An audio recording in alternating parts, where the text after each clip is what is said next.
Welcome to Age Old Problems, New Aged Care, a podcast by Helping Hand that offers information and advice to help you find and access the right aged care services. This podcast was recorded on Ghana land.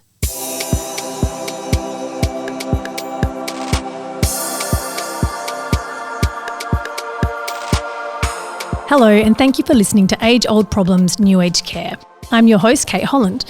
In this episode, we're discussing grief and bereavement, what they are, some of the ways that people can respond to loss, and how you can support yourself or a loved one through the process.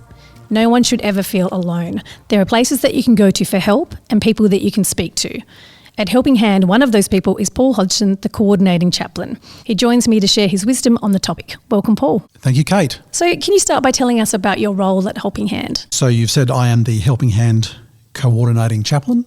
What that role entails is offering and providing support for residents in our residential care homes with regards to their social and emotional well-being, and where appropriate, offering specifically spiritual care and support. And what that looks like is offering the opportunity for residents to talk about whatever is going on for them in their world at that moment, whether that's something that's troubling them or worrying them, or they're experiencing anxiety, or it might be that they have had a fantastic weekend and want to talk about catching up with their family or some happy or joyous experience that they had. And so even though your title involves the word chaplain, it's important that people can get support from you that doesn't have to be religious-based. Sometimes it is more spiritual, like the big questions of life and purpose and hope and that sort of thing. But no, that's right. It's around whatever the starting point for the person is, that's right in front of you. What's going on in your world? What are you reflecting on? What are your emotions right now? And sometimes simply to be heard, to have those emotions and feelings validated, can make a huge difference to the sense of well-being for that person. So one of the conversations you must deal with a bit working in aged care is around grief and bereavement. And I believe these terms refer to two different things. In my understanding, or my own personal definition, would be to say that grief is the emotional, cognitive, and even physiological response to change. Even when change that we experience is positive, we still can have a grief response that incorporates those different aspects of who we are. Most often we associate grief with the difficult and challenging emotions to do with loss, and loss can come in so many different shapes and forms. Bereavement is, in my understanding, probably in reference specifically to the sense of loss and grief, and even the societal and cultural norms around the processes that we go through when someone close to us dies. So bereavement might be a narrow, thin edge of a much bigger topic that grief is. You mentioned physiological reactions. I found that quite interesting looking into this idea of grief and bereavement. There are some quite common responses that people have when they're grieving, and they're not all in the mind, are they? Well, no, that's right. And grief isn't one emotion or one experience. So our brain will react and respond with different chemicals that give us physiological responses. So we literally feel it in our body, not just as an emotion or a feeling. So when someone's starting to go through this process, I guess in conversations with them you might pick that they're starting to feel some of these feelings or even experience physically. I mean, I've read things even like almost gastrointestinal kind of responses can be there. Do you try and talk to them about the fact that these are quite normal? Because I think when you're already grieving something, you can start to worry that you're too sad or you're grieving in the wrong way, which there is no wrong way, is there? There's no right or wrong way to grieve apart from perhaps the decision to not grieve or to try to push it away. Grief isn't bad or negative. Grief isn't something to be avoided if we can. Grief is a necessary response for us. In fact, one of the quotes that I think is quite helpful for me, grief is the price you pay for love. So if you love anyone ever at any point, then it's likely that you'll experience grief. We all want to love, we all want to be loved, but when we lose someone that we love in particular, grief is the price you pay for that love. And I would want to couch with the people that I talk with who have experienced loss or change and are going through a grief process is, where appropriate, to try to normalise it and to encourage people to understand and then embrace the process. We do experience emotions and feelings that are the ones that we would probably choose not to have, that are difficult and challenging emotions. Not only is grief not a negative or a bad thing or something to be avoided, I would suggest that it's actually a helpful and healthy thing that can lead us to a point where ultimately, instead of those hard to have and negative feelings that we don't like, sadness, separation, those sorts of things, that ultimately can lead us to peace, to acceptance, and ultimately even to hope. Because grief is often linked to love, going through the grief process can help us to live on in the new normal, whatever normal means. So grief isn't about just getting over the loss that we've had. It is about, though, adapting, adjusting, and finding a new life beyond our loss that still incorporates our love for the person who is no longer with us, and I think enhances our memory and honouring of them if we grieve well. So do you have suggestions for things that might help people through that grieving process? Don't do it on your own. It's important to recognise that sometimes there needs to be on your own for personal processing, but not to hide away. And that can be a really difficult thing, because sometimes people will have their ideas about how you should grieve. We've already acknowledged that grief is personal and unique to each individual who's experienced it, not just the circumstances of it, but our experience and response to it. And so sometimes we need to find people who are going to be helpful for us, that they will just listen. They won't want to urge us to hurry or rush through it, or just get over it, or hasn't it been long enough now, or you should be further down the track than you are. Those sorts of thoughts or comments that others offer, and sometimes in our self-talk we will tell ourselves, can be really unhelpful and unhealthy. Paul, what are some of the things that people can do to take care of themselves as they go through the grieving process?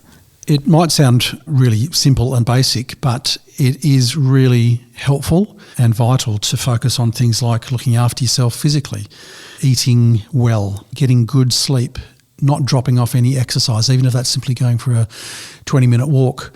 Our physiology and our emotions are all interconnected. So to go for a walk and allow our subconscious just to be working on what it's working on and dealing with our emotions is a really helpful thing. And also not to deny yourself the opportunity to do things that you enjoy. Sometimes we always say, I've lost my loved one, I'm not allowed to be happy or to have positive and enjoyable experiences. In fact, it's the reverse. We need to be filling our buckets at that time more than any other time. And so whether it's gardening or spending time with the pets or going off and seeing a good movie or things like that, it's important to continue to intentionally build those positive experiences into our life to give us the emotional capacity to be resilient and deal with the aspects of grief that are hard. So what services does Helping Hand have to support residents and clients with grief and bereavement? Well, certainly the chaplains that we have across all of our metropolitan care homes and some of our country sites now too are available to support residents who are experiencing grief and loss and their families. But we also have social workers and other staff who may be able to be specifically involved to help and support. In my experience, what I've noticed is that our care staff, our lifestyle staff who get to know people and spend time with our residents on a day-to-day basis, they're very aware when a resident has gone through some sort of grief or loss experience and are genuinely and sincerely caring, compassionate and sympathetic. And they might not always have time to sit for a long period of time, but I think the community that is Helping Hand, that surrounds our residents, is caring and responsive to people in care, in grief and loss. Generally, not just the people that you can call in who are sort of more the people you'd expect to be able to be offering those supports and services. With our home care clients, there are grief and loss groups run by social workers, where people who have experienced those things can come together in a safe space and be supported to become a support group for each other and to receive the direction and input from professional people, the social workers. And most, if not all, of our care homes also offer support groups specifically for family members and loved ones of residents who might be living with dementia. And the journey of loved ones and family members of those who have dementia is a journey fraught with grief. Those groups bring people together who can talk about their unique aspects, the grieving before the person has actually died, the sense of, I'm grieving but other people don't get it. They're going, well, your mum's still alive. Why are you grieving? Why are you sad? But of course the experience of those closest is, well, it's not the mum that I used to have. She's not the same person exactly that I used to know. She's still in there somewhere. So to have a support group to be able to reflect on those issues and for people to share their stories and then go, oh, that person gets what I'm going through because they're facing the same sort of thing, is a really valuable thing that is offered by Helping Hand as well. I was thinking too, do you deal when people have come from living at home for most of their life and then they move into a residential care home, for example, do you sometimes have to help them through grieving the life that they've left behind to now be in this new phase of life? One of the things I hope I always address when I meet somebody who's just moved into one of our care homes is to acknowledge with them that they've been through big change. And I said earlier on that grief is our response to change. And the people who come in to live in our care homes, even where they have recognised it's the best decision for them, it's a big change. And so, yes, there is a grief response to what they've lost, even though they're looking forward to things that are now available to them that weren't previously. Family members also go through a whole range of emotions. Am I doing the right thing? Am I letting my mum and dad down? Am I being a bad son or daughter because we've made this decision? And so ideally to be able to support them and see that you've made the best possible decision for your loved one. But there is a change now in the way that you'll see them and interact with them. So there's definitely grief associated with that change. So can families make arrangements to talk with you as well, not just the residents? Yeah, we're definitely available for that. We try to provide information in the information pack as each new resident arrives that describes what chaplaincy services are for the residents, but also for the family members. That's not just when they first arrive, but potentially as the different changes that happen as the resident stays with us over those remaining years of their life. There are other aspects of grief that will become a normal part of that journey as well. There are ways that Helping Hand can assist in directing people to support, which includes a long list of a whole range of different resources that people can reach out to and access themselves, including some that are available online, if that's easier for people rather than thinking about talking to somebody face-to-face, and that are also 24/7. So if it's a crisis too, that there is support available. And we will make sure that we include a list of all of those available services on the show notes for this podcast. Paul, if you were going to give one piece of advice about grief and bereavement that you'd like listeners to take away from this episode, what would that be? Grief isn't a bad or negative thing. It might not be an easy thing, but it's necessary. It's probably unavoidable. It's personal, and it's about helping us to live with peace, acceptance and hope on the other side of the loss that we've experienced. Thank you so much, Paul. It's been a really great discussion. Thank you, Kate. For more information on Helping Hand and their services, please head to helpinghand.org.au or call Helping Hand directly on 1300 653 600.